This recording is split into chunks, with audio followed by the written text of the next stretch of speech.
The 2022 May Conference. Dr. Mark Brouker, Lessons from the Navy, Part 1. So please give a warm welcome to Captain Dr. Mark Brouker.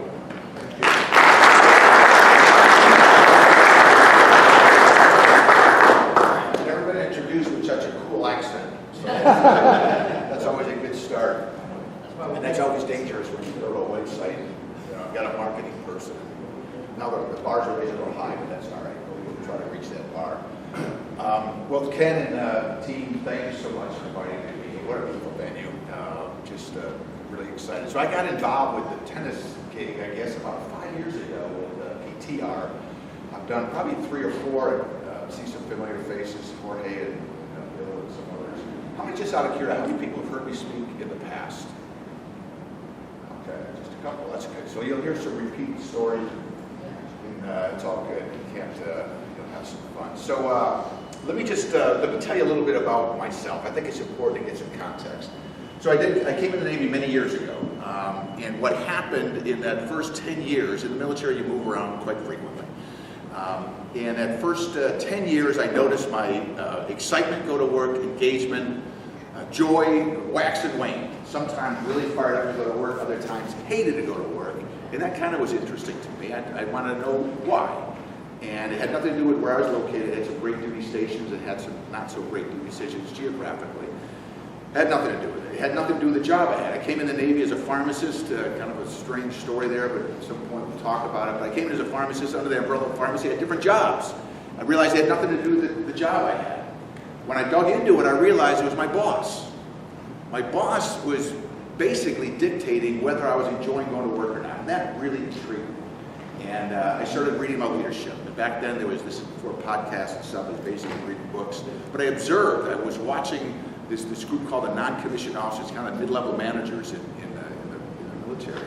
And I watched how they interacted with their people.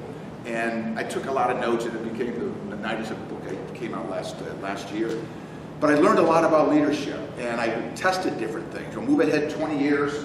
I'm still in the military, and I get a call. I'm in Rota, Spain, COO of a hospital. I get a call saying, Mark, you're going to be commanding officer of Naval Hospital Bremerton and up near Seattle, Washington. Of course, that's the pinnacle and the crowning achievement of a naval career in command. So I was all excited about that. I'm sure you've gotten calls like that. You've got the job of your dream. And that excitement lasted until about 3 days before I was actually going to go into command. And I remember we were driving cross country somewhere, I think in Montana. And this particular night, I couldn't sleep. I'm tossing and turning. And of course, I wake my wife up. She goes, what's going on? I said, well, I'm a little nervous about this job. We're 3 days away from it. And a little nervous. And she goes, yeah, it's the biggest job you ever had, which didn't help. But she goes, what are you specifically nervous about? And I said, well, Chris, here's the deal, man. I'm not really sure I know how to run a hospital. And she looked at me with a look of horror. And she goes, you're telling me we're 3 days away from this thing and you don't know what the hell you're doing? Yeah, that was not an overly dramatic statement. The truth is there were so many other people more qualified for that job than I was. And other people knew it, and I knew it, now my wife knew it. But my wife gave me very wise counsel. She's always given me wise counsel. She said, Mark, you're not going to learn how to run a hospital in 3 days. You've been reading about leadership your whole life. Just be the best leader you can be, and let's see what happens. And that's what happened. All these things I had learned and read and observed, tested on small levels, I did that in great amounts, employed these behaviors we're going to talk about. And what happened in that 3 years was really the profound experience of my life, because what happened is our hospital became the most successful hospital in the entire region. The region was literally half the planet Earth. It was all the hospitals around the Pacific Rim. We won more awards than any other hospital. It was a very, very profound experience for me. What it kind of showed me, one data point is you really don't need to know how to be the expert, just be the best leader and good things can happen. So that was an interesting data point. The last job I had in the Navy, I got promoted to become the COO of the same region, basically. We had about 12 hospitals, again, around the Pacific Rim, and all the CEOs and commanding officers would come to talk with me, and I was doing a lot of executive coaching with these folks running these hospitals around the Pacific. And interestingly enough, again, just kind of a data point, and I told them all, I said, hey man, I ran my hospital in Bremerton, I did these things, it seemed to work for me, I suggest you try it. Well, those who employed them were much more successful.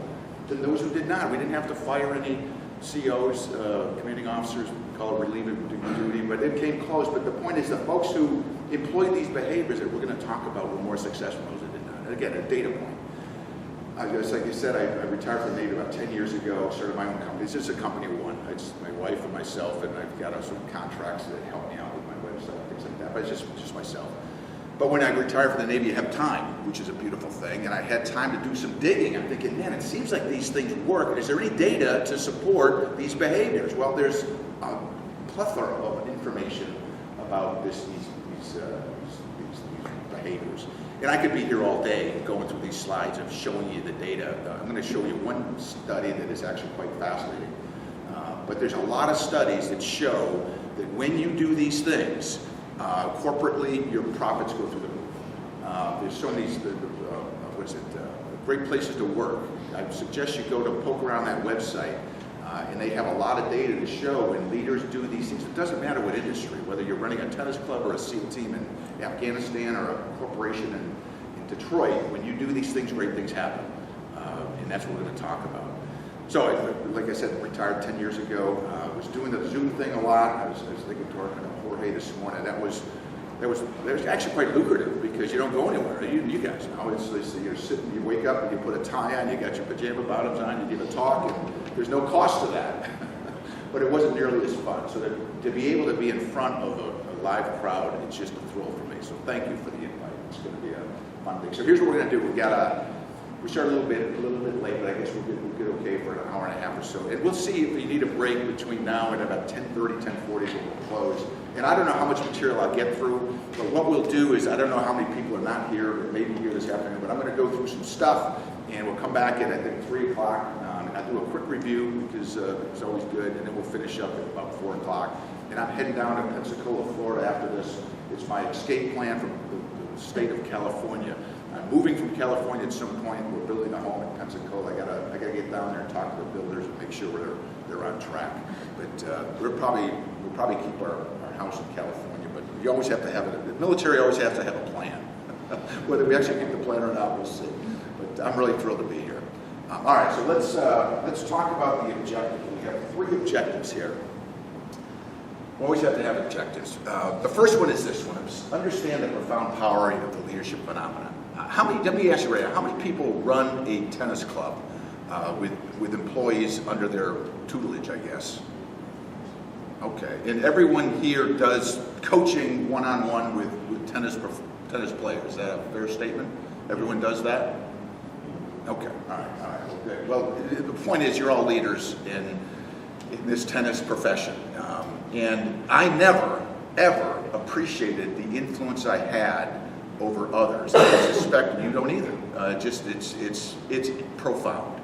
And so the first thing I want to do with any kind of talk, whether I have an hour or 20 minutes or 8 hours, sometimes I do these long seminars, I just want to take a step back. We all should take a step back and just get an appreciation of how much influence we have over others. And you did a great job, Tracy, giving a state of your organization. You're obviously trying to grow it. Well, what we're going to talk about is when you do these things, you will get people more excited about your organization in tennis, and you have a profound influence. That's the point of this. The second thing we're going to talk about is culture. Culture is everything, man. Culture is everything. And the culture you're trying to create with whatever small group or the player you're coaching is a culture of trust. When you have a culture of trust, great things happen. And again, there's so many studies that show this. Cultures of fear, bad things happen. Cultures of fear breed bad decisions. Cultures of fear breed bad decisions. In my world of healthcare, that ends up with, frankly, death. And I don't think I'll share a couple of depressing stories with you, but when you have a culture of fear, we'll talk about how cultures of fear are created and how you prevent them from being created. I do a lot of work with, well, I should say work. That's really, I got to be careful. I work with SEAL teams, not from a operational standpoint. I'm a pharmacist. I can't tell these guys how to do that stuff. But I help coach them when they get out of the military into the civilian world. If you ever get a chance right up the bat to hire a special forces operator, whether it's Army, Navy, Air Force, or Coast Guard, Marines, whatever, grab them because they are obviously special people. SEALs are obviously have a parochial feeling for them because they're Navy. but I get to talk with them because when you think about it, I'm intrigued with successful teams.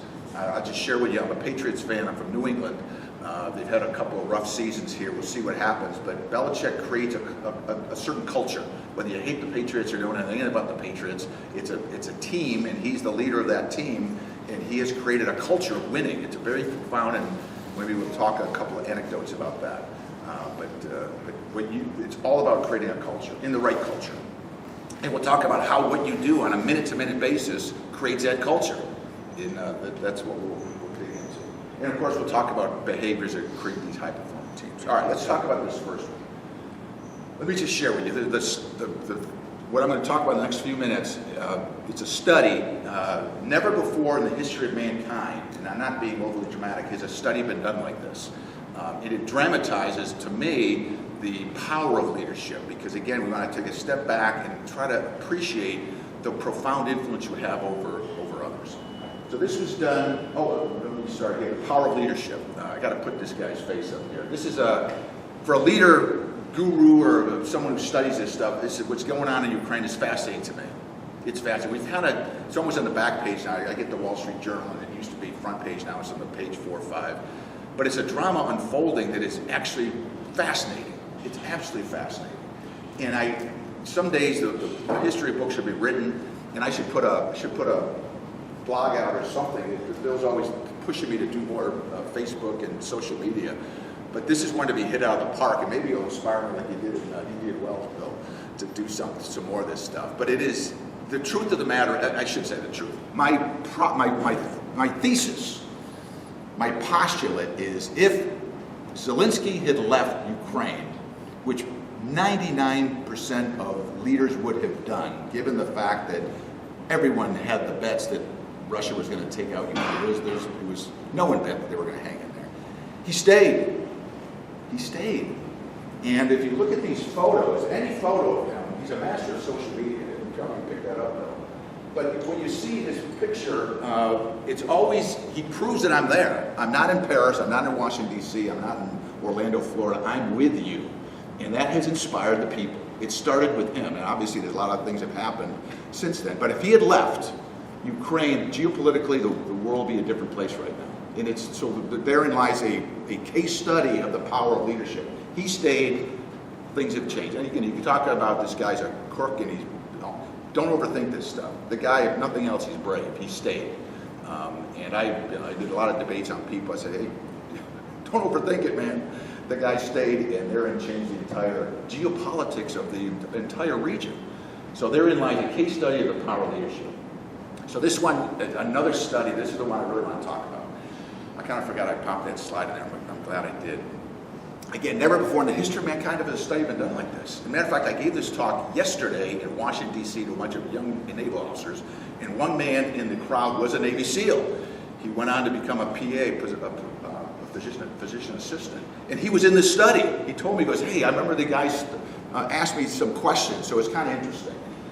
A massive study, and what happened is during this operation, during freedom, this is when we're in Afghanistan, in Iraq, we had 150,000 men and women deployed to that theater of operation.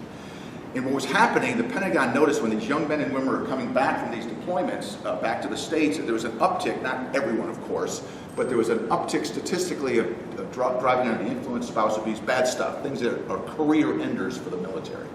And the Pentagon was noticing this, and they wanted to build a more resilient soldier, sailor, airman, marine. It was all about resiliency. So they did something rather fascinating. And not many good studies, frankly, come out of the Pentagon, that big bureaucratic mess, but this one was a good one. So what they did is let's randomly select 28 combat platoons deployed in the basically hellholes of Afghanistan, and study stress on these young men. Happy to always be young men. So 28 platoons, usually about 20 people in a platoon, more or less. And what they did is they embedded a mental health provider in each one of these platoons. And they were studying stress. What's causing stress on these men? Maybe you're a platoon, and just studying stress. First thing they thought about, intuitively, if you saw more combat than this platoon over here, you're going to endure more stress. And stress is actually quite easy to measure. And that's what they went into. So they said, let's look at stress. Does stress does combat cause more stress? It makes sense that it would, but that's frankly what they found. So platoon 1, over here in the lower left-hand corner, this could be platoon 1. Each dot represents an individual soldier. The line is a line of that split between combat and stress, and sure enough, positive correlation. The more combat you saw, the more stress you would endure. Platoon 2, the same thing. 3, ad nauseum. Positive correlation. Except there were 2 platoons, oddly enough, where that pattern didn't follow. What that data suggests is maybe your platoon 24, no matter how much combat you were exposed to, your stress levels actually went down. How can that be? How can you have more combat and less stress? They almost threw out the data as an anomaly. It always happens in studies, but because it happened in 2 platoons, they said, let's at least go back out to those forward operating bases and talk to each one of those members and see if there's anything in common between platoon 24 and 28. And that's what they did. They came back to cobbled exchange notes. And there was something in common between platoons 24 and 28. Who wants to take a guess of what the common factor was when they had these discussions? Resiliency. Resiliency, absolutely. My question is, keep going. What do you think caused it? Help build culture. Keep going, man. Leadership style. Absolutely. Leadership style created a culture which, based on this anecdotal data, built resiliency. And that's exactly right. And what they said was, it wasn't just good leadership. In the study, they actually quoted men, and they said, I love my leader. It wasn't just like, hey, he's a good, it was like a bromance. They loved their leader. And it's fascinating, just as a quick anecdote, I didn't put the slide deck in here, but it's fascinating. A guy named Dr. Zach, was kind of a weird dude up in Harvard, he studied high-performing teams. Whether it's, again, a tennis club or a SEAL team deployed or everything in between, you want to have a high-performing team in your club. Here's how you do it. 2 ingredients. 1, people must feel like they're having a higher purpose. If your club members, actually club members too, but your team that you're leading, if they feel like they have a higher purpose and they trust you as a leader, the culture is a culture of trust, you have a high-performing team. What's fascinating, if you had that experience, if you're working in a place you feel like I'm making a difference and you really have trust in your leader, when you're going to work every day, something really fascinating happens, is you have oxytocin, which is the love hormone, screaming through your body. And this guy's done this study, he's actually taken blood samples, and oxytocin is the love hormone. When a woman gives birth, oxytocin's screaming through her body. When people hug and embrace, oxytocin surges. So when people love their job, again, a higher purpose, and trust their leader, you got this, it's love. And again, a little quick side note here. I'm so upset with my government for many, many reasons. Both parties, I'm not being parochial here.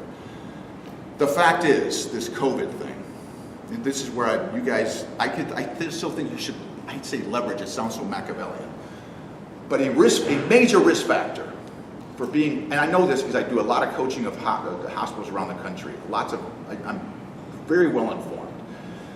And the data supports it, it's just not anecdotal. A major risk factor, if I got COVID, chances are I am not going to go in the ICU, and I'm not going to go on a ventilator, and I'm not going to die, because I'm not overweight. I work really hard to not get obese. Obesity is a major risk factor for hospitalizations and death in COVID, and no one talks about it. And what does that have to do with you? Hell, this is what you do for a living. I think you should talk about, I don't know, you guys do what you want. The marketing plan's a great plan. I'm telling you though, this is gold. This is what you do for a living. Keep people in shape, you keep them moving. Whether they're 90 years old or 9 years old, it's a beautiful thing. And with a culture of trust. So if I was running a club, I would talk about this a lot, because you want your people knowing they're doing something meaningful. You're keeping people in shape, you're keeping them moving, keeping them healthy, to help them live longer. That's a beautiful thing. And then we're going to talk about this other thing of how do you build trust.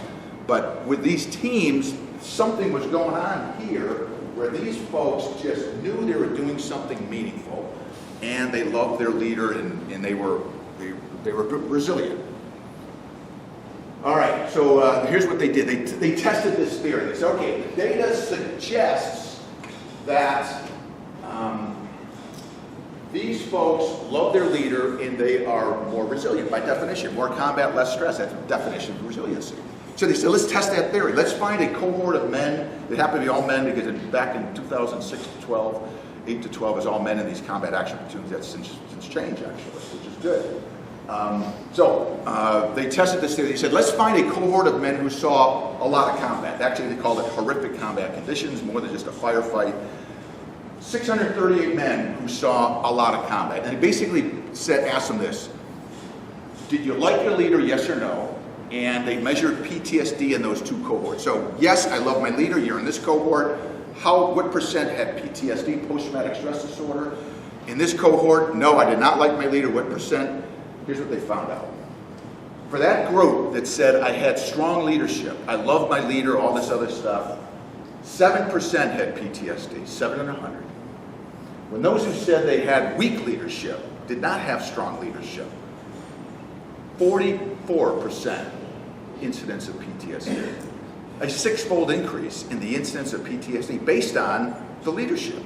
So and again, there's so many other studies I could share where profits go up. It's basically poor leadership, profits, actually the opposite. Poor leadership, good leadership, higher profits, bad leadership, lower profits. Lots of studies to show that. And maybe that's the one I should have presented, because it's all, frankly, we got to make money. But I think you get the idea. The point is, you are extremely influential. Now again, there's a lot of confounding variables in this study. We don't know the DNA makeup of these young men, but there's something going on here. And this has been replicated with nurses and actually police forces. When they have strong leadership, their incidence of PTSD is less. So the point for us is, for all of us, is you're very influential. If leaders can decrease the incidence of PTSD by a factor of 6 based on what they're doing and really their day-to-day, minute-to-minute behaviors, it's pretty powerful. You had a question or comment, sir? Nice. It's probably off track. No, it's all good. They happen to overlay personality traits. No. There was no other analysis. Frankly, this is pretty fluid going on, but what's nice about this is it is replicated in other groups that are high stress. Someone must know a nurse in this room that works, a sister or brother, pretty stressed out group, correct? Across the country. They're up in Seattle, Washington, they're making, I think, $380 an hour. They're making like $500,000 a year, these traveling nurses. So if you've got a friend who's a nurse, think about because it's not going to sustain itself. It's not sustainable. But nurses are a pretty burnt out group. God bless them. This has been really rough. And actually, this is Nurses Week. If you know a nurse, call them up and thank them.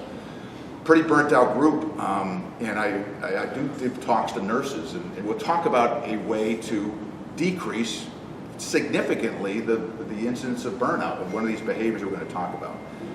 All right, and what they suggested was positive satisfaction leadership is an extremely effective buffer against PTSD, anxiety, and depression. A pretty strong statement, but the data would support that statement. All right, let me just go back for just a second. We have some time. I just want to ask you, because really the intriguing thing is, and we'll talk about this, but I want to get your thoughts. What were these people doing? These strong leaders, what were they doing? Because it's common sense. It's not this. What they were doing is the same thing as a corporation in Detroit should be doing.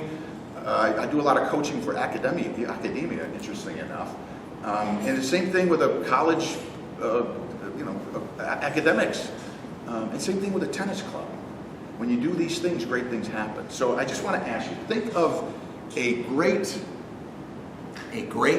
coach, leader, professor. Maybe you did some other work. Maybe you worked at Home Depot or in college or something. And I want you to think of a great leader that you really kind of like going to work for or playing for or coaching or whatever. And I want you to think of what was it about them that got you so fired up. And I'm telling you, man, it's going to be the exact same thing as what these people were doing. I've done this with many, but I want to hear it from you. Because the thing is, you know this stuff. Everything we're going to talk about is common sense, but in the busyness of the world, we forget these things. Fred, God bless you, Army, this is going to resonate with you deeply because this is common sense stuff, but I forgot this stuff. Probably maybe Fred's forgot some of this stuff. It's just good reminders, but it's really common sense. But who's got a quick, yeah, please. Well, Nice and loud. You have the sense that your leaders genuinely care about you. I'll give you the mic, we're done. So here's the question, and I didn't prompt it. I just met Fred this morning, and we were talking about things, and here's my nirvana. Here's what my epiphany. I guess epiphany is a better word. When I came out of the military, I knew I was going to launch something, and my company just started out with, I was doing pro bono work. I wasn't doing this for a living. I had a regular job, and I just see what happens, and it actually expanded, and this is what I do. But when I came out, I said, what was it? I made a list of all the great leaders I had worked for, and I was very blessed. I had many great leaders. I said, what do they all have in common? And what I concluded was, wow, they all seem to care for me, not just as a naval officer, but as a human being, as a father, as a shipmate, as whatever. They cared for me, just like you said. The question is, what is it about leaders? What do you do as a leader to show you care?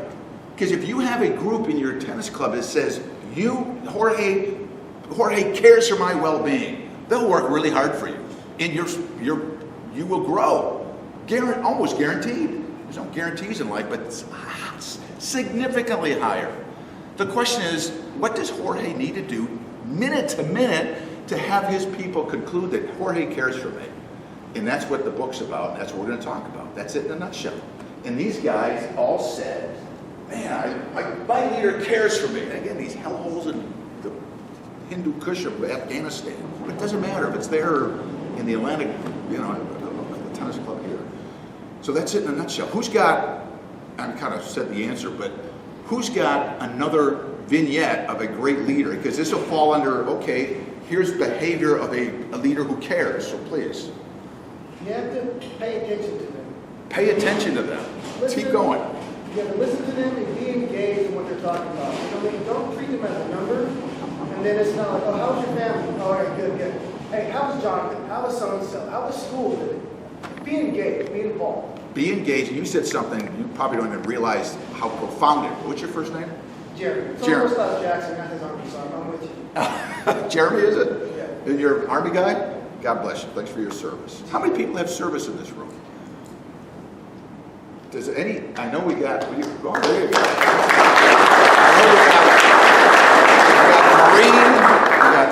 got Marine, sir, what? Air Force. Oh, perfect. No Coast Guardsmen in here? Well, we almost got it all covered. There you go. So thanks for your service. But you said something very profound, man. Jeremy, you didn't realize it. You said they listened.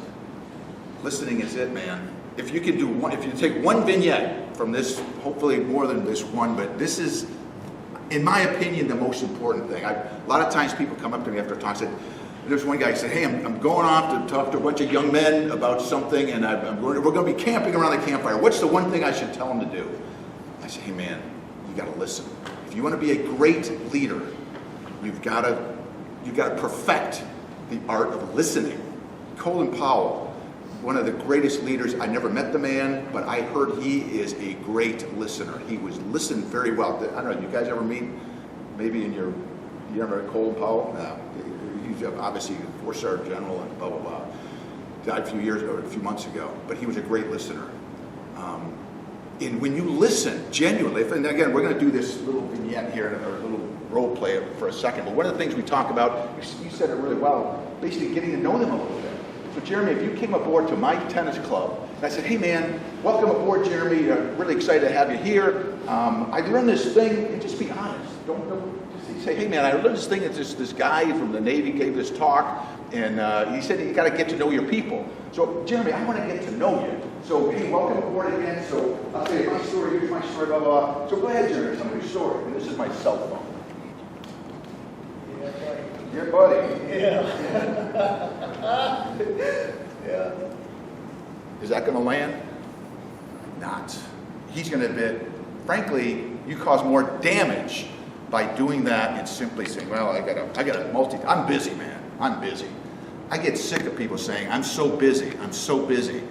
We can't, when someone's in front of you, they are I have an intellectual curiosity to know everything that's coming out of your mouth. That takes a lot of discipline, especially when you got a million things in your head. But leadership really is about discipline. Really, when it boils down to it, I gave this talk to all these new naval officers, brand new, yesterday in D.C., and I said, hey man, it really comes down to discipline. You have to be disciplined, because I might be so overwhelmed, and it's really hard for me to have the discipline to listen to what you're saying, and I really want to look at that email because it's important. I have to have the discipline not to go there. So you're going to say something, sir. I was just going to talk about the love part of it, because, when you hear people say how much they like someone, they say, he or she makes me feel like I'm the only person in the room, right? Tell you, man, it's funny you say that. That's what I met someone who actually had dinner with Colin Powell. They were the Sailor of the Year or something in Washington, D.C. This is when he was Secretary of State, I think. He was actually my boss during Desert Storm. He was awesome. We had a solid chain of command during Desert Storm, and there's why that was so damn successful, in my opinion. You go look back at that battle. We just had a strong chain of command, and Colin Powell anchored that. But they had dinner with Colin Powell, and you know what this person said? Say it again. That he or she will make you feel like you're the only person in the room. And this is like an E5, which is pretty low ranking relative. E4, I think this person was at the time. But think about it, you're 25 years old from Dalton, Georgia, and you're having dinner with Colin Powell. Holy smokes, man. And they said, I felt like I was the only person in the room. Man, that's a gift. That's what you want people to feel when you're sitting down and talking to them. So we kind of went off on a little tangent here, but that's, beautiful. Every interaction you have, and I do have it in here, so I'm giving the answer away, but that's okay. Every interaction you have with your staff is an opportunity to build trust or fear. It's a choice you make, whether it's going to be trust or fear.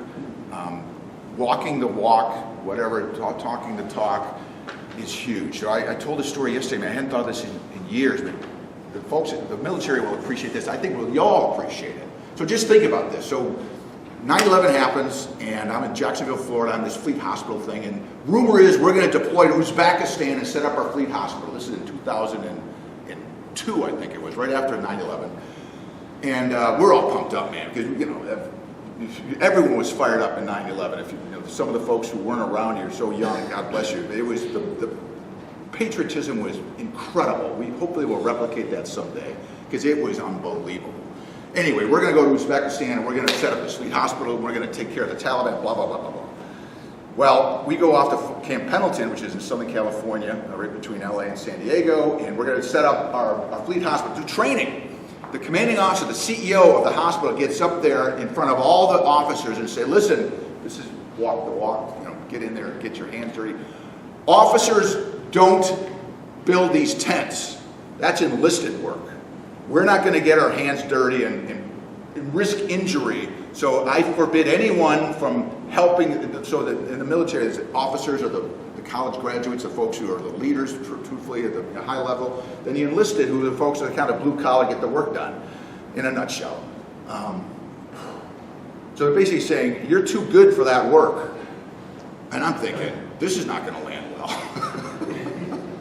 It was horrible. And the second in command, I knew him really well. I went over that night. I said, Dave, what was that all about? He goes, Mark, just ignore it. We're not going to. If we do that, this is not going to be good. So don't hesitate to do what you're asking other people to do. And that's an opportunity. If it's busy and you've got a dirty deck, floor, and you want to clean it up, man, you get up there with the brush and help sweep. Think about that. You're the director and you're helping sweep and empty the garbage. They're going to love you. Again, an opportunity to build trust. So that's a beautiful one. That's a beautiful one. Who's got one more? Or maybe we'll move on. Yeah, please. One more. I think the hardest thing, truthfully, is the time. The time? That's the hardest part of it. Because, when you're the director, you've got a lot of stuff to do, but to show that you care, it takes time. It's easy to get caught up in stuff. The skill set. So long. What's your first name? Jason. Jason. That's it, man. It's time. Everything we're going to talk about is common sense, the skill set needed, some discipline, some energy, and time. You don't have to have a Harvard MBA to figure this stuff out. What I hope to do with that slide was to get you to think, I have 8 hours in a day. Should I walk around, which is some of the things we'll talk about? Should I help maybe clean up a little bit with the team? Or should I just sit here and read my email? It's your choice. Leadership's a choice. And if you choose to do these things we're going to talk about, you're going to have a higher performing team. Well, I should say unquestionably, higher likelihood. It's your choice. What are you going to fill up that 8 hours with? And I tell you, I do a lot of coaching with VA medical center directors. That's like amazing, a full-time job. Thank goodness. It's great work, but it takes up so much time.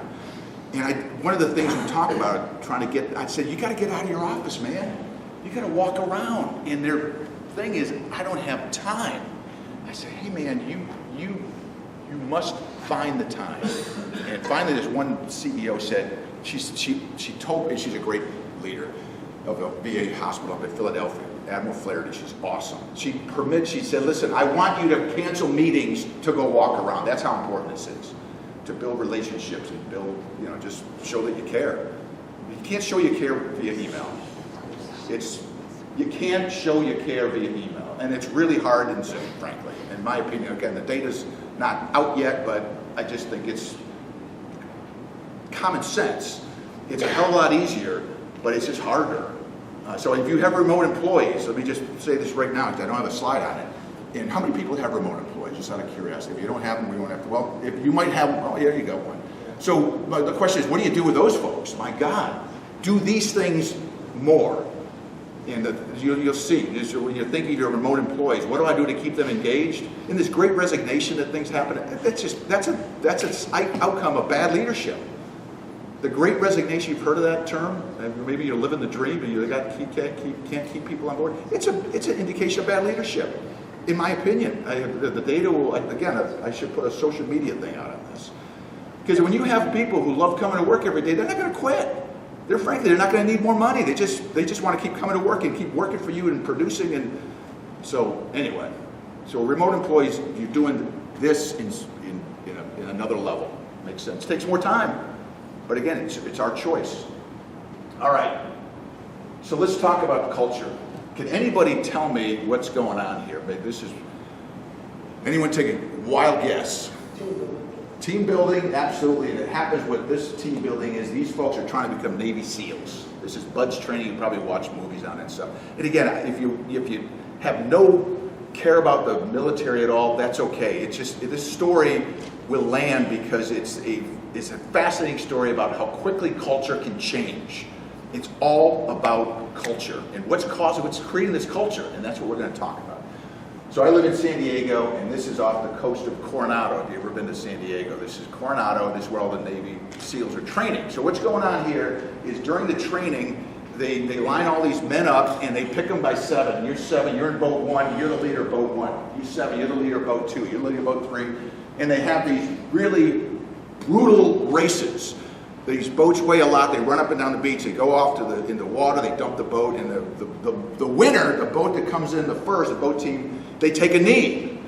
They take a knee for about 30 seconds. The other boats are doing sit-ups and push-ups in the sand, getting grimy. It's brutal. Well, inevitably, the same team keeps winning, and the same teams keep losing. Well, here's what they do. They make a switch. They take the leader of the boat that's winning and put him in the losing boat.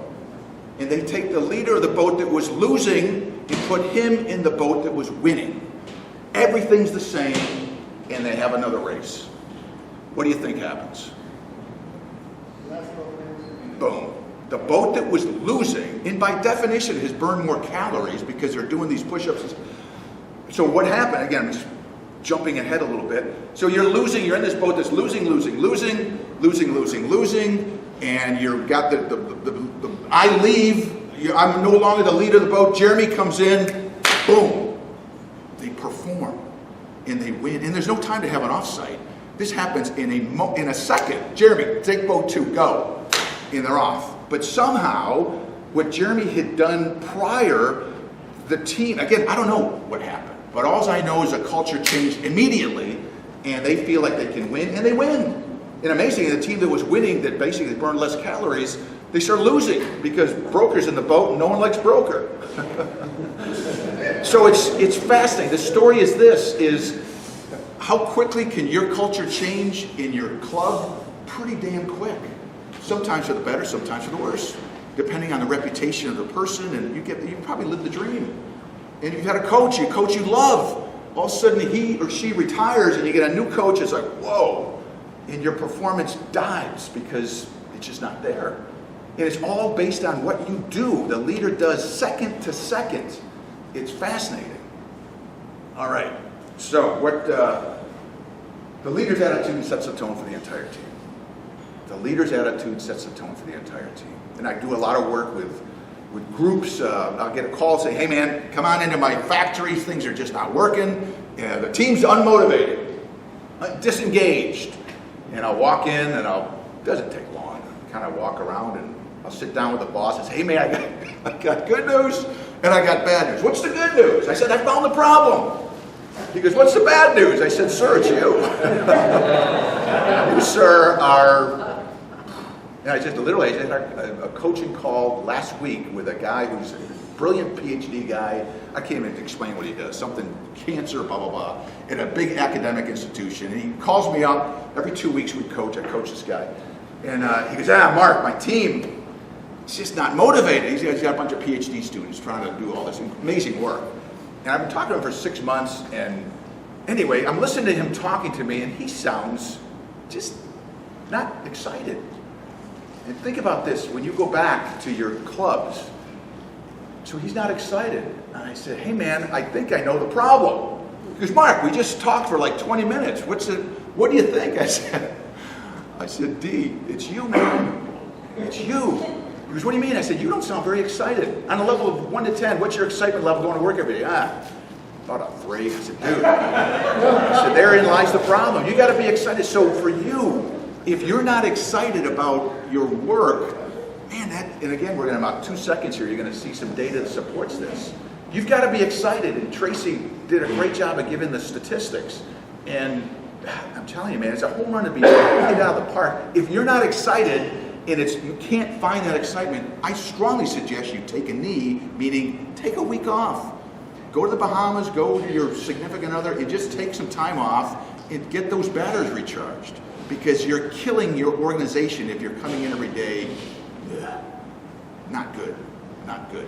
All right, and I got some data to prove that, and it's right here. Gallup has studied this.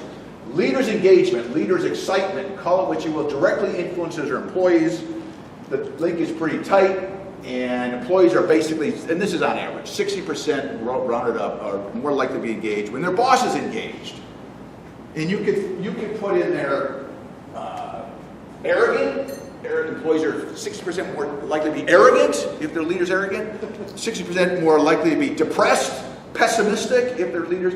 The question is why is that the case? Why is that study proven many, many times the case? Who wants to take a shot at that? Environment, yes. Same thing. The personality and behavior of the leader is actually creating a community environment that emulates that. Emulates that. That's the word I was looking at. Were you going to say that? They want to follow their leader. They want to emulate what they believe. But here it is. They don't want to. It just happens. That's the power. They don't want to. It just happens. It's fascinating. When you, in the studies, and there's so many studies that show they had a study done in an academic environment. Their leader came in, and humble leaders, listening, not arrogant. This guy was, everything. He was everything you want to be. Colin Powell, everything.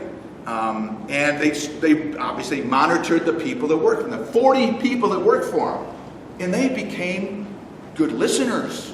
They weren't arrogant. They weren't beating their chest. Well, the 41st day, he turned into, not a good leader. The antithesis of Colin Powell. Arrogant, wasn't listening, angry. Guess what happened? Most of the people pretty quickly turned into that monster. So think about this for a second. The power of leadership what you're doing, if you're going in every day, oh God, another day at the court, let's just hit the ball. Poison. Without even people knowing it's subliminal. They are going to start following what you're doing. You're a social contagion, and that term was used before COVID. It was a study, that arrogant study. They said, well, it sounds like leaders are social contagions. I thought that was a fascinating way, but you're emulated. You're spot on. And you're creating the culture, Jeremy. Exactly right. All right. So here's the thing. It's the behaviors, good and bad, are emulated. So there's no free lunch here. And again, what I tell people, I said, don't run from this. Embrace it. When you're cognizant of this, it's like, holy smokes, man. I have a lot of influence over my people. And again, it's a choice. It's time, energy, and discipline. Those three things again. And you own the culture. And Jocko Willink, anyone ever heard of that guy? Yeah. Who said yeah? Yeah, so tell me, what do you know about the Jocko? He and David Goggins. Yes. Just nice and loud. Very, what's that? Nice and loud. Very, very strong in their leadership beliefs, and a lot of, from what I get, just suck it up for that day and always push forward. But both of them are very, very strong, and I don't have anything particular. Yeah, you've heard of them. Listen to both. But yeah, so you listen to podcasts? Yeah, I'm telling you, man. I'm telling you. When I finally started figuring this thing out, I had a long commute from Newport, Rhode Island to Providence, Rhode Island. Even Rhode Island's small, but it's like 40 miles, whatever. And I started getting literally cassette tape. That's how old I am. This is way before podcasts.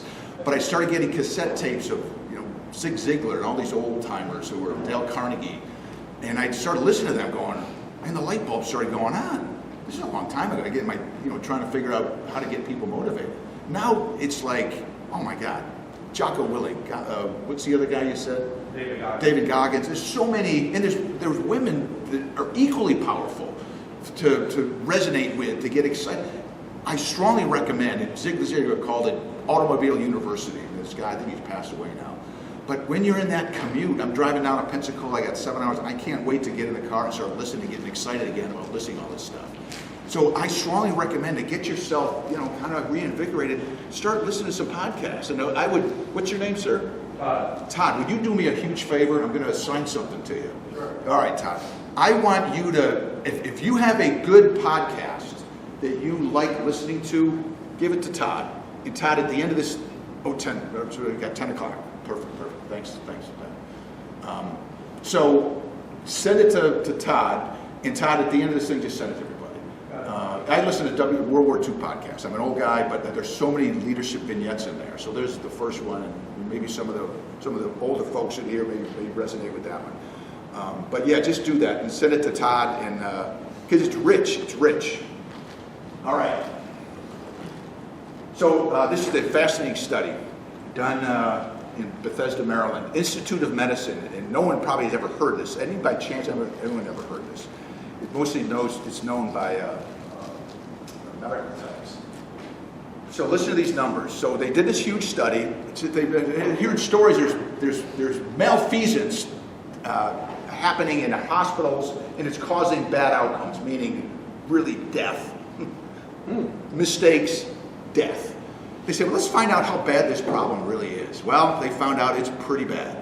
Now get these numbers. Between 44,000 to 98,000 patients a year were dying in hospitals in the United States because of medical malfeasance, basically screw-ups. And that alarmed them big time. They said, we've got to figure out what's going on in our hospitals. So and again, you can relate this with any organization. They started a whole cottage industry of studies, and these studies came down to basically this. You know what? They said there's two types of culture in any organization, and this one happened to be hospitals. But it seems like there's a culture of fear and there's a culture of trust. And those hospitals with cultures, which is easy to measure, frankly, it's very easy to measure. Hell, I could go into your clubs and measure it. The cultures of fear, lots of deaths. Lots of deaths. And the problem was this, in a nutshell. If you're a tennis director, your people have really good ideas, some bad ideas, don't get me wrong, not everyone's a perfect idea, but there's a lot of ideas percolating out there. The great leaders mine that information and run with it, and therein lies a successful organization. These hospitals that had deaths, which would be like a club going, basically dying, no members, they're all dying, they had cultures of fear, meaning the leaders were told what they want to hear, not what they need to hear. Leaders need to be told what they, not what they want to hear, but what they need to hear. In those cultures of trust, that's information that comes up. How many people have Amazon Prime? Probably everybody in this room. Well, I have Amazon Prime. You know where that idea came from in a nutshell? Some guy, some box kicker in the bowels of Amazon said, hey, I got an idea. If we charge people a couple extra bucks, we'll give them these things. That idea went to Bezos pretty quickly, apparently, and they instituted it, and the rest is history. It's a brilliant idea. I can almost guarantee this kid had probably 10 stupid ideas. Not stupid, but just not executable ideas. But what happened when he said, hey, I got an idea, they probably didn't say, what are you thinking? That's not going to work here. They probably said, hey, man, probably not going to work. Here's why. But, man, keep those coming. And then they hit gold.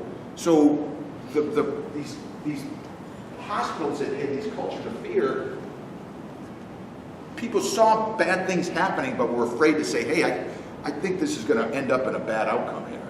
And bad outcomes, eventually, statistics are statistics. It ended up happening. So for us, we're trying to create cultures of trust. That's it in a nutshell. You want to be told what you, again, need to hear, not particularly what you want to hear. And there you go. So my question is, as a leader, which interactions with your staff impact where we are on this thing? And who wants to take a stab at that one? Basically, I kind of said it, but I don't know. What do you think? So this vacillates quickly. Think of the story with the SEAL teams. A new leader, Jeremy, came in and boom, they performed. They had a lot of trust in Jeremy. They started performing immediately. So this thing's very volatile. It's very volatile. And the question is, which interactions with your staff impact where you are on this thing? Who wants to take a shot? And there's a pen on the line for the right answer. How about that? A free gift. In the military, you got to be careful. These gifts have to be under $20, literally. How screwed up is that? But anyway, who wants to take a guess? There's no wrong answer, let me say that. You take care of your team. That's one. When you show that you care for your team, what kind of interactions can show whether you either care or you don't care? I had a friend that was a platoon sergeant in Vietnam. Nice and loud. He took care of his team by making sure before they went out that they had all the equipment, all the ammunition, everything they needed. That's how he showed he cared. That's one way to show you care, to build trust. Absolutely. Who's got another one? When the team shares bad news or screw-ups, how does the leader respond to that, and how do they receive that? Are the team members scared to go to them because they know they're going to get ripped? Or are they going to say, all right, this is an opportunity for learning and to build, and where can we go from here to make sure we don't make that same mistake? What's the leader doing in that situation? And I'll put the big umbrella of that. When you get bad news, how do you react when you get bad news is really, in a nutshell, kind of what we're talking about here. Is that an opportunity to build trust or fear? If, Jeremy, you came to me and said, hey, man, we just lost our biggest promoter for our club or whatever, and I said, good God, damn, man, Jeremy, what in the hell's going on? Where did it just go? It's not going to build trust. And you're going to be like, I'm not telling the boss any more bad news. I'm done. I'm not going to tell him what he needs to hear. I'm going to tell him what he wants to hear. Everything's good, sir. It's going to happen. Who's got? Yeah, please. Showing your team that you're on their side and that their success is your success as well. Share the wealth. Don't take credit for anything, frankly. Take credit for nothing. Another one I'll just share with you. Yeah, please. Good one. What's that? How can I help? And sincerely say it. How can I help? You want to sweep the floors? I got the meeting. I'll check you out later.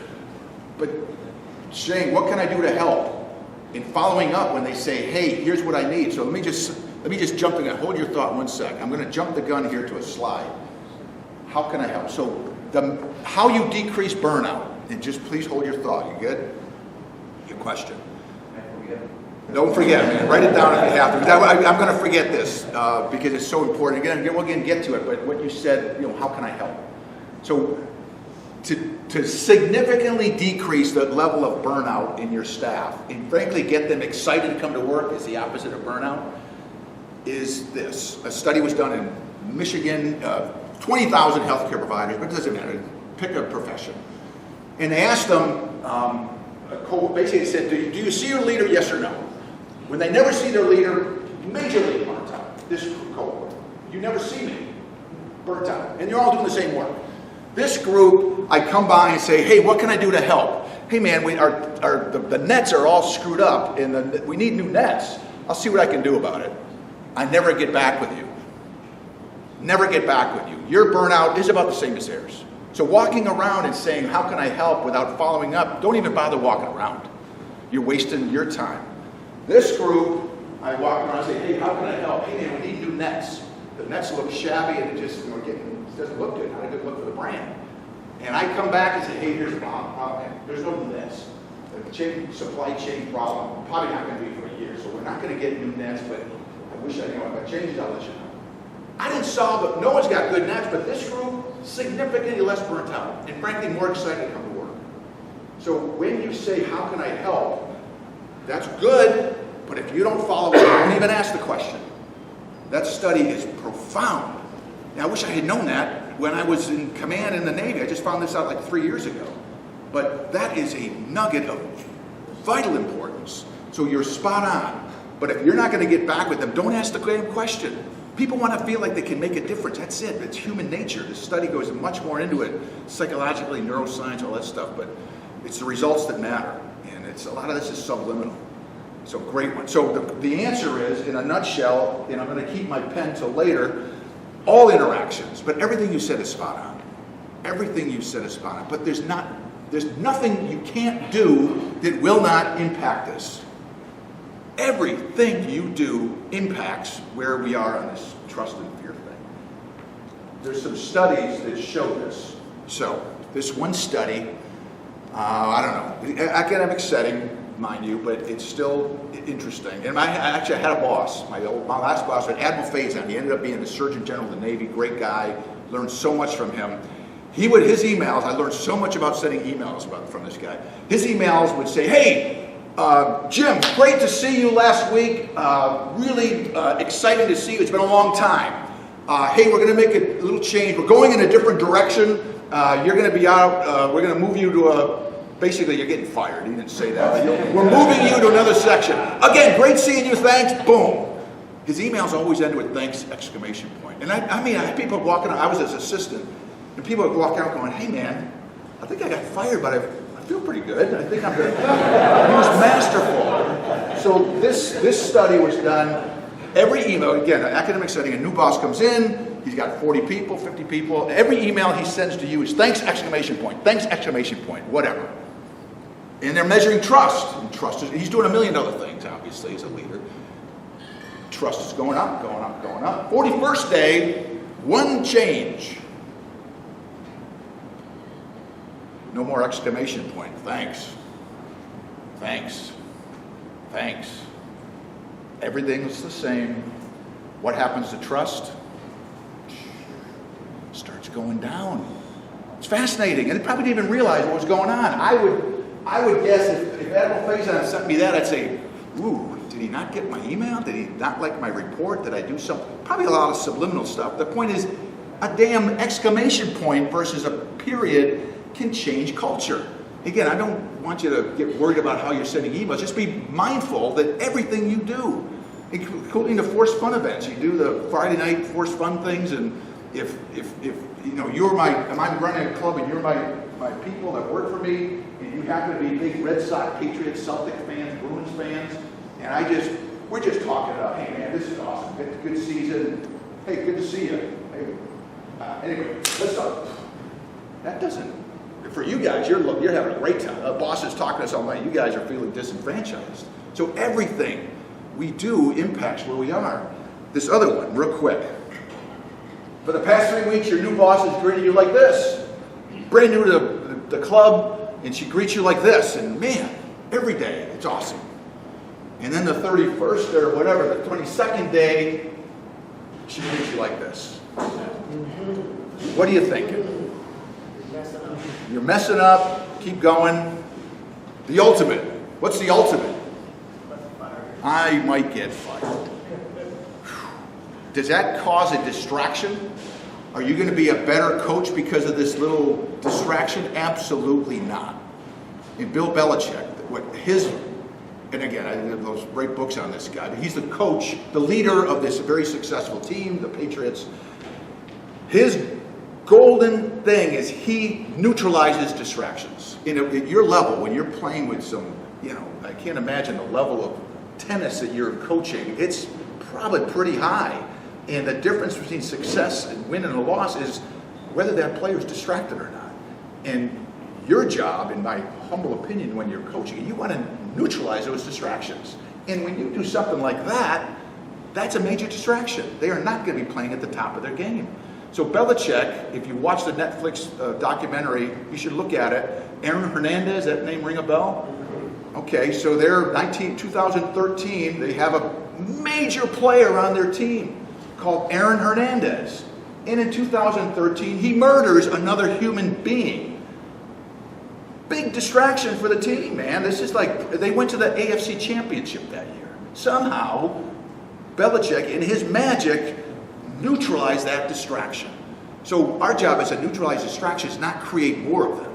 And this is a story, this little simple thing creates a distraction. We don't want to create distractions. And the difference is a smile. I mean, that's it.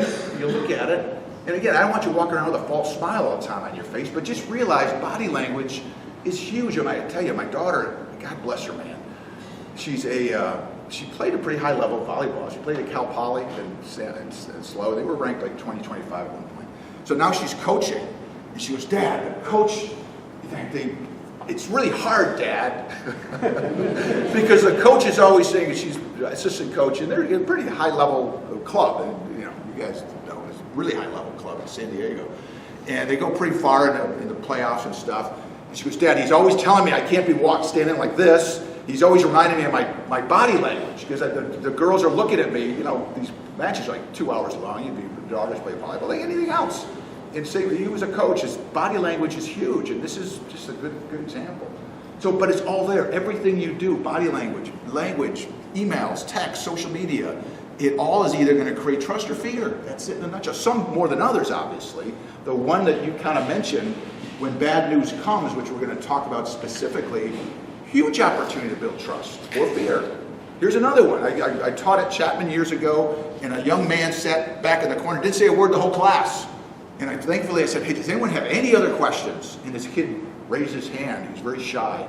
He goes, I got a question, sir. What do you do when you screw up as a leader? I said, dude, that's a great question. Think about that. So what do you think? When you screw up as a leader, you have a choice, right? Life is choices. You can do three things, I guess. One is you can say, Jeremy's fault. Or you don't talk about it and say, well, or you say, hey, those nets came in, they don't fit, cost a lot of money, we're going to have to eat that one, that was my bad. I apologize. Which one is going to build trust and which one's going to make you look like a fool? It's pretty simple. So again, you don't want to make a lot of mistakes, but you're going to make a mistake. Everybody in this room is going to make a mistake. And I'm telling you, it's an opportunity to build trust, to be upfront, vulnerable, transparent. I screwed up. I hopefully won't do that again. They'll love you for it. All right. Everything we do impacts trust. All right. What time do we have? Pat?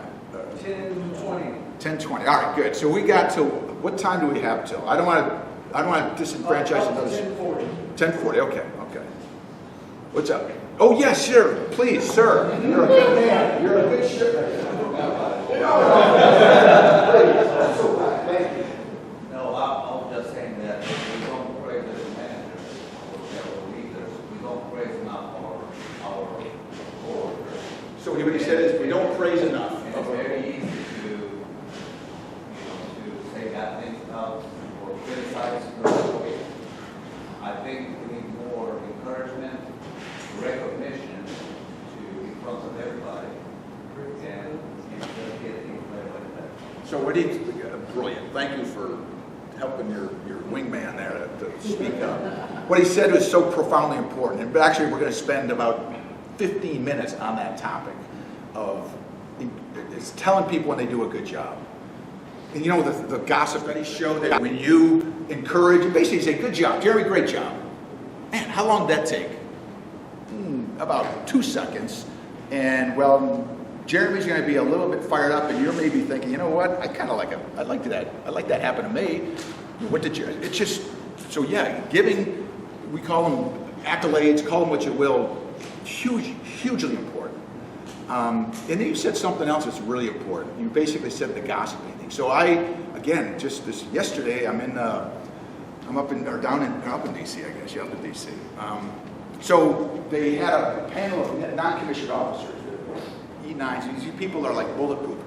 Lots of experience in the military, and they run basically the Navy, frankly, and they run the Army, Navy, Air Force. They're middle-level managers. And there was a panel of them, and someone said, "Hey, what do you do when you hear, scuttlebutt, bad stuff, rumor, innuendo amongst your team? And what do you do?" And to basically say, you know what, this tennis club it's going south, man. I don't know what's going on. Can't get balls or rackets, whatever, not getting good people in. And then someone say, yeah, I feel the same way. Well, the guy said, what do you do with that? And what the answer was this guy gave was, well, be honest, be upfront. Say, yeah, we've got some challenges, but I'm going to ask you if you have any ideas, bring them to me. But this kind of discussion isn't healthy. That's great. Now, if you're amongst all your colleagues, talk about walking the walk, and we're all together, now we're the middle-level managers, and we're going, yeah, this club, it's kind of going south. I'm not sure I'm part of this thing. Poison. Because you're basically saying, hey man, at the lower level, you guys can't be talking about this. That kind of gossip and innuendo is not good. But if you're doing that at your level, you're a hypocrite. Again, it's a choice.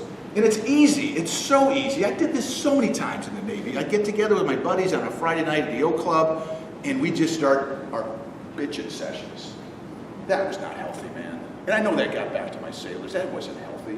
It was my choice. I could have either participated with that conversation or say, hey guys, great talking. I think I'm going to move over here. It's easy to get sucked into that. Don't get sucked into that, because nothing good comes from that. Because then you are in no position to say, hey, please don't do that, because you're doing it. So again, discipline and choices. All right, you had a question, sir. No, I really want that pen. Oh. So hey man, I'm going to try something here. All right, you got to earn it. Go ahead. As far as building trust, Yes. Remain consistent in executing your policies and procedures and your mission. Yep. Regardless of what would be perceived as top performers. I use an example sometimes to my staff. When we have meetings, Yep. I'm a stickler. If you're on time, you're late. Yep. But yet I ran a problem with the rest of my staff when there was a top performer, the person taught the most lessons, brought in the most revenue to the club, was consistently showing up late. And I had to run the balance of what am I sending the message to when it's on the board, don't be late, Yep. whatever, when I made an exception. So to build the trust in you, you've got to reprimand those that might be top performers. So be consistent in executing to develop trust with your team. You earned it, man. I tell you, we're going to spend some time on that. Everything we're going to talk about, and I'll just tell you right up front, we're going to talk about knowing your staff. Jeremy, knowing your staff, how to do that well. Being visible, we kind of talked about that. Being respectful, we definitely talked about that, because you're always treat everyone with dignity and respect. Easy to do when everything's going well. Bad news comes. How hard is it to stay respectful when you get bad news? And then the fourth one is don't ignore good or poor performance. And the fifth one is being optimistic. So you can do those four and think about it. Just know your staff. I get to know you, Jeremy. We're going to get to know each other. You see me a lot. I always checking in with you, making sure it's good. I'm respectful to you. I listen. I make sure your vacation chits, whatever your vacation requests are acted on quickly. I'm pretty optimistic. But you're coming in late and you're my top performer, and I choose to ignore it because you're my top performer. I don't want to piss you off and make you go to the club. You're going to say, yeah, he's a nice guy, but he doesn't care. So everything, these things, they're all important. But the one that we kind of went down a hole with, but it's a good one, is don't ignore good or poor performance. Don't ignore good performance and don't ignore poor performance. Because otherwise you're going to come off as a nice guy or a nice gal, a nice lady. But you're not going to be effective. You're going to come off as kind of not a strong leader, not good. All right, so let's jump into some of this stuff. So yeah, know your staff. It's about building relationships. You've all seen this. This is not new. And I thought I had this covered in the first, I don't know, maybe first 10, 15 years of my Navy career. But what happened is I get on my orders, go to Rota, Spain. Oh gosh, it was such a gorgeous place. The Sea of Cadiz near, south of, down the south part of Spain. All pumped up.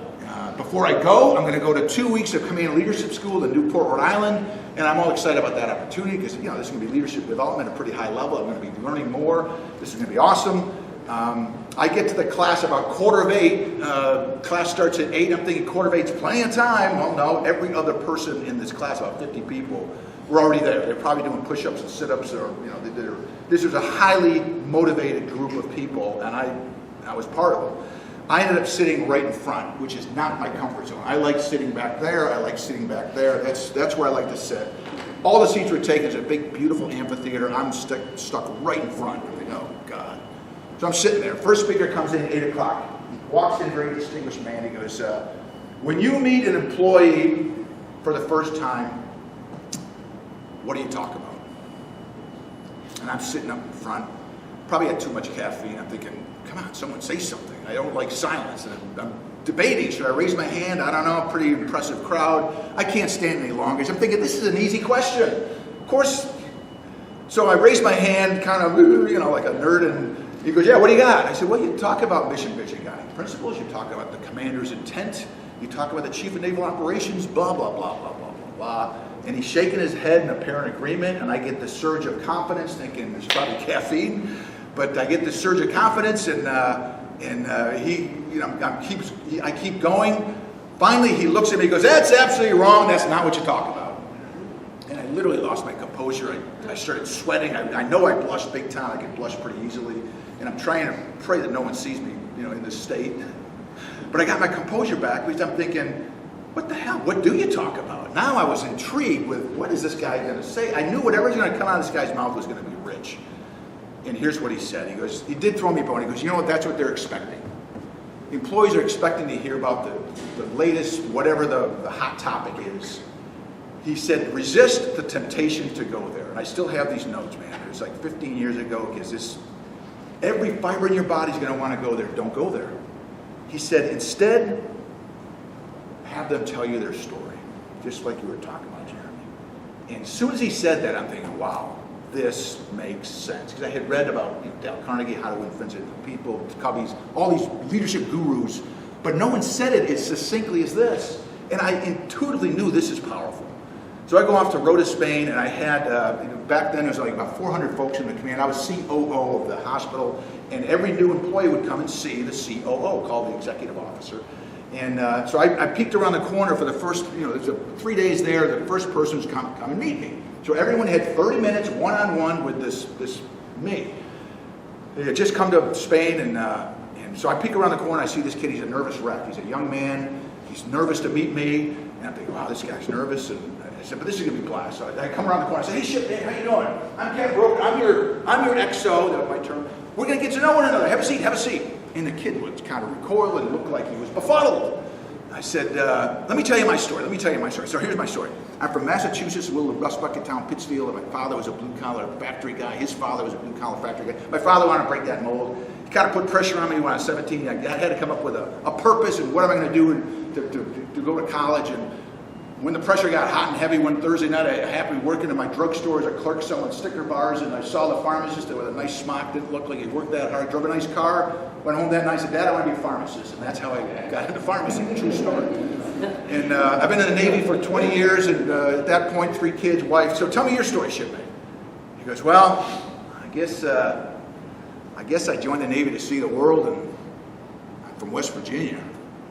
He gave me nothing to work with. I said, well, tell me more. Tell me, someone's got to be proud of you back there in West Virginia. Who's proud of you? And he spit something out. I said, why the Navy? Why not the Army, Air Force, Marines, whatever? He'd come up. He didn't want to talk with me. It was a very clunky conversation. And he left my office a little bit less befuddled, maybe even more, but he walked out kind of scratched his head, going, that was kind of weird. And I'm assuming he went back to his folks, and they probably said, hey, tell us about this Captain Brouker guy. What was that like? He said, I don't know, man. He asked me all these weird questions. It seemed like he cared. We'll see. And that's the point. It seems like he cared. We'll see. This does not seal the deal.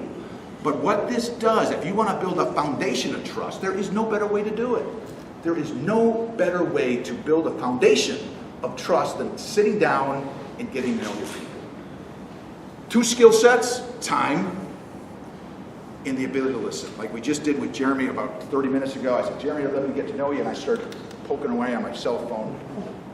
Poison. Or sitting at the desk on reading emails. Hey, tell me more. Oh, you're from poison.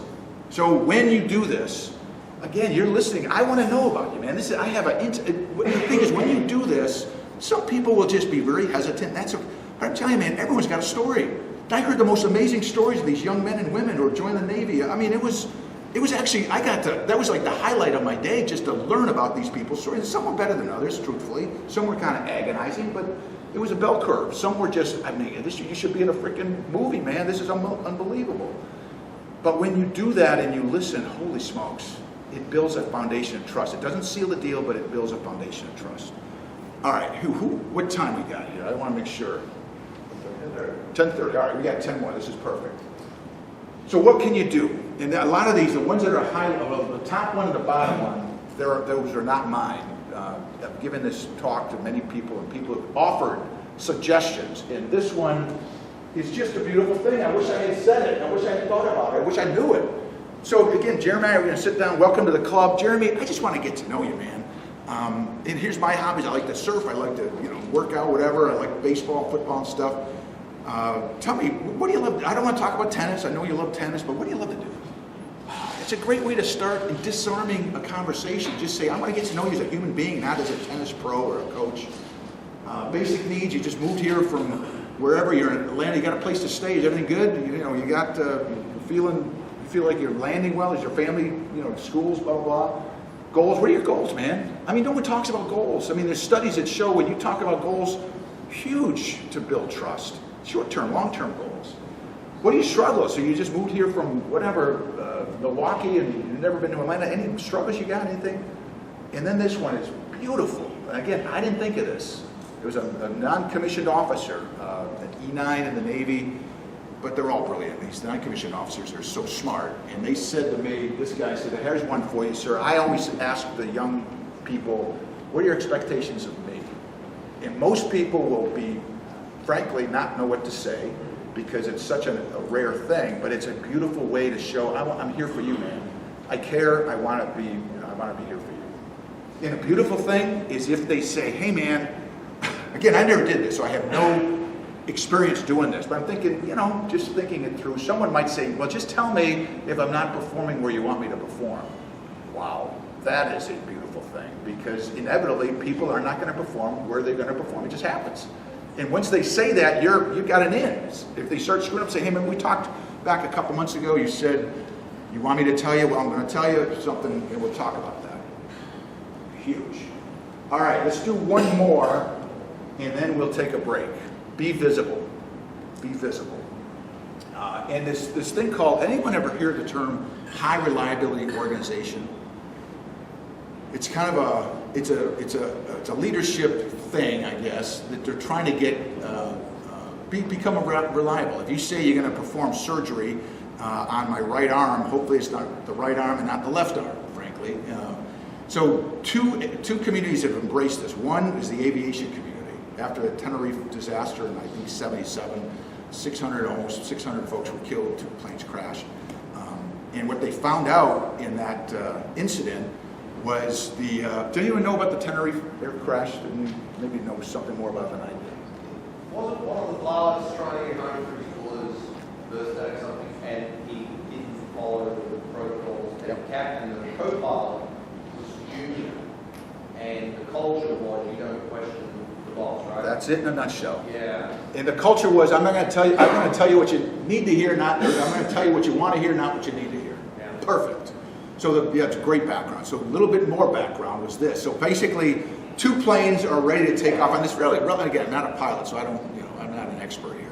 But in a relatively small space, Tenerife and off the Canary Islands, ready to take off, and it was foggy, and this is 77, 78. And you're absolutely, the Braniff Airlines, I think it was the pilot, the big dude, the head pilot, was anxious to get home. More importantly, which is fascinating, I didn't know this till I watched this documentary, the guy was the head of safety for Braniff Airlines. He was an icon. He was the Federer of, whatever, the man for Braniff Airlines. He was the head of safety.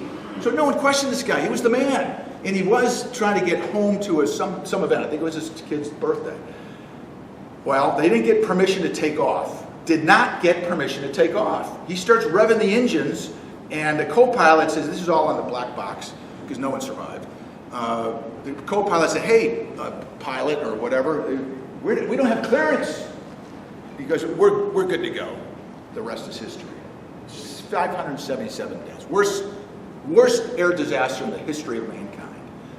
Well, that spun a lot of discussion. God bless, they did something to fix that. And what they did is everyone in an airline, I fly a lot, everybody on that, every staff member, and I fly Southwest, can go to the pilot and say, hey, we got a problem here. And the pilot is to listen. And everyone's got equal say.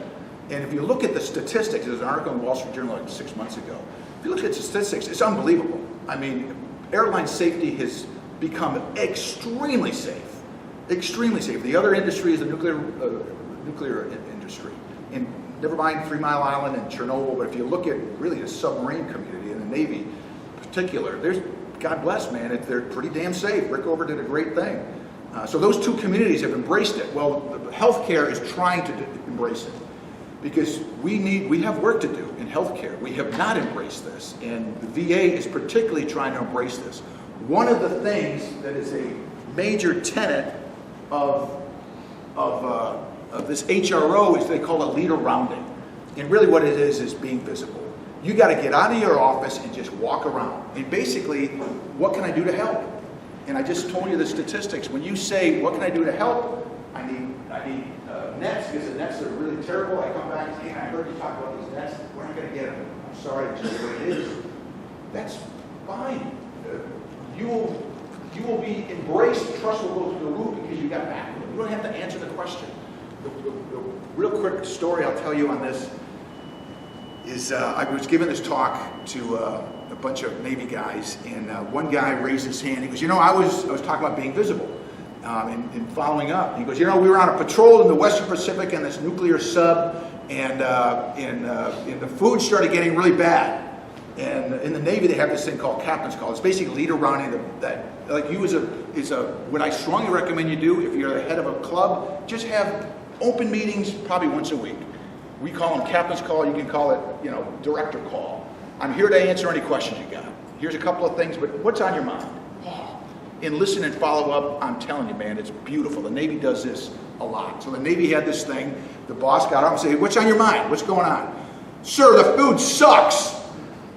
The food's terrible. What's going on, sir? We're on this long patrol and the food's terrible. Apparently on subs, the food's supposed to be good. I don't even know. I've never been on a sub. So the skipper, the boss, the CEO, commanding officer, said, let me find out what's going on. I'll get back with you. Comes back 2 days. This kid's telling me the story. The skipper came back, the CEO of the boat, came back and said, here's the deal, man. The food's terrible. I agree. I'm eating the same food. And it's not going to get any better. We're on this patrol. We're spying on, probably who knows what they were spying on. It's really important we could stay out here for another 3 weeks. So the food's going to get worse. We get to Pearl Harbor, back to Hawaii, we're going to get some good chow. But right now it's terrible. It is what it is. He said, sir, morale went through the roof. The food still stunk. But morale went to the roof because he got back with him, was honest. So you don't have to solve the issue. That's the point. I think one of the reasons people don't walk around is one is time, but the other is, well, I'm going to get confronted with something I can't fix. Well, there's going to be a million things you can't fix. So don't worry about it. Just just focus on that which you can. All right, let's just, let me just tell you one last story and we'll take a break. So,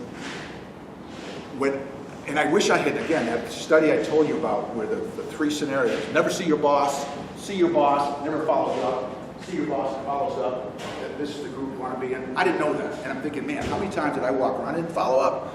So I'm as guilty as anybody else in here about, this. And let me just say one thing really quick. And maybe we'll take a break after this. So let's do that. Let's take a break after this. Every time I give a talk, and I give a lot of them, I think back, and I don't say, Mark, you're a hypocrite, because I'm just trying to help, man. I'm trying to help. But I do say, Mark, you didn't really do that all the time. When I talk about being disrespectful and getting angry, there's many times I got bad news. I kind of went off the handle. Not good. So my point is, when I'm talking and you say, I just did that an hour ago, let it go. Let it go. No one's a perfect leader. We're all learning. We're all trying to be the best leaders we can be. So let it go. Don't beat yourself up. I don't have a thing at the end saying, hey, write down 2 or 3 things. Probably should have, but that's okay. Just as you're listening to me talk about those 5 things, be visible, know your staff, be visible, be respectful, don't ignore good or poor performance, be optimistic.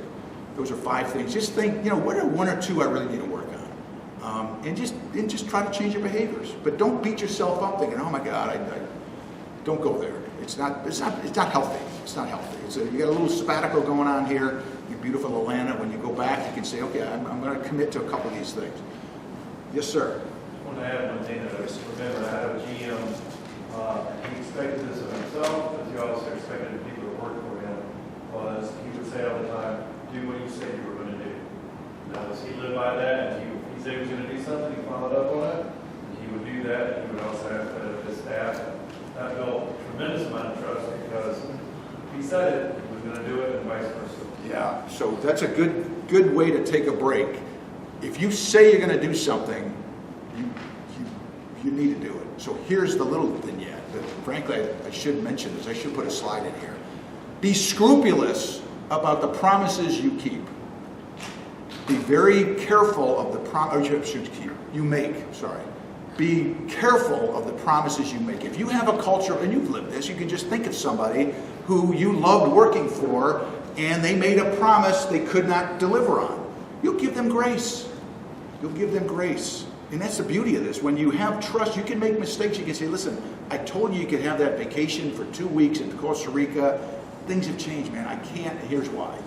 If you trust me, you'll be pissed, but you won't be bitter, and you'll continue to contribute. But if I'm create a culture of fear, and I say, hey man, I can't send you on that Costa Rica trip, you're probably going to walk. You're probably going to walk. You'd say, I'm done. That's the last straw. So the point is, be very careful of the promises you make. When you have a culture of trust, people give you grace, because we're not perfect. We're going to make the same thing with kids. If you have kids, be really careful the promises you make. I'm sure people are laughing because they've all been there. But same thing as a leader. Just be careful, because you do have to deliver some enormously, big time. But if you have a culture of trust, you can make a mistake, and that's a mistake. And you can even say, hey man, I promise that was a huge mistake. I should have gone there. I didn't think of this could happen. All right.